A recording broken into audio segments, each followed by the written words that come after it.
Sterling હોસ્પિટલના સહયોગથી હેલ્મેટનું વિતરણ કરાયું। અકોટા બ્રિજ ખાતે વાહન ચાલકોને રોકી હેલ્મેટ અપાયા। વડોદરા શહેર ટ્રાફિક પોલીસ દ્વારા માર્ગ સલામતી અને વાહન ચાલકોની સુરક્ષા અંગે જાગૃતિ લાવવા માટે એક વિશેષ હેલ્મેટ વિતરણ કાર્યક્રમનું આયોજન કરવામાં આવ્યું હતું। સ્ટર્લિંગ હોસ્પિટલના સહયોગથી અકોટા બ્રિજ 4 રસ્તા ખાતે આયોજિત આ ઝુંબેશમાં પોલીસ અને હોસ્પિટલના તબીબોની હાજરીમાં 80 થી વધુ હેલ્મેટનું નિઃશુલ્ક વિતરણ કરવામાં આવ્યું હતું।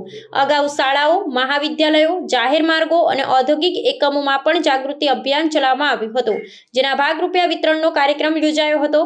આ કાર્યક્રમમાં વડોદરા શહેર પોલીસ કમિશનર, સંયુક્ત પોલીસ કમિશનર ડોક્ટર લીના પાટીલ સહિતના ઉચ્ચ અધિકારીઓ તેમજ સ્ટર્લિંગ હોસ્પિટલના તબીબો અને કર્મચારી ગણ ઉપસ્થિત રહ્યા હતા।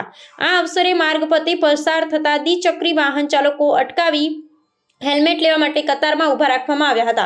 જો કે કેટલાક વાહન ચાલકોએ હેલ્મેટ લેવાનો ઇનકાર કરી પોલીસ સાથે દલીલો કરી હતી અને કામ પર મોડું થાય છે તેવા બહાના પણ રજૂ કર્યા હતા। પોલીસ અને ટ્રાફિક વિભાગ દ્વારા રોડ સુરક્ષા પ્રત્યે નાગરિકોને પ્રોત્સાહિત કરવાના આ પ્રયાસને નાગરિક સુરક્ષા તરફનું એક સકારાત્મક પગલું માનવામાં આવી રહ્યું છે। હેલ્મેટ વિતરણ દ્વારા વાહન ચાલકોને પોતાના જીવનના જોખમ પ્રત્યે સભાન થવાનો સ્પષ્ટ સંદેશો આપવામાં આવ્યો હતો। જો કે કેટલાક લોકોમાં નિયમ પાલન પ્રત્યેની અનિચ્છા પણ જોવા મળી હતી।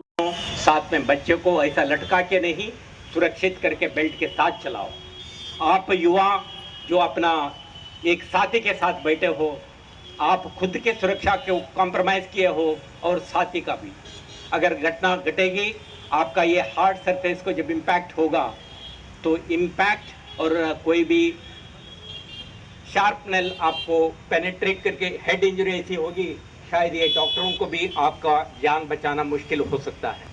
इसी तरह से जो भी उधर मैंने देखा एक माँ जी उनका 2 प्यारे बच्चों को स्कूटर पे लेके जा रही है, बेदरकार है, नेग्लिजेंट है, खुद का सुरक्षा को कॉम्प्रोमाइज किया और जिनका बच्चों का 60-70 साल का भविष्य सुंदर बने ऐसा कल्पना देख के उसको हेलमेट के सुरक्षा कवच के साथ चलने का प्रयास करने के बजाय नेग्लिजेंट होकर चल रहे हैं।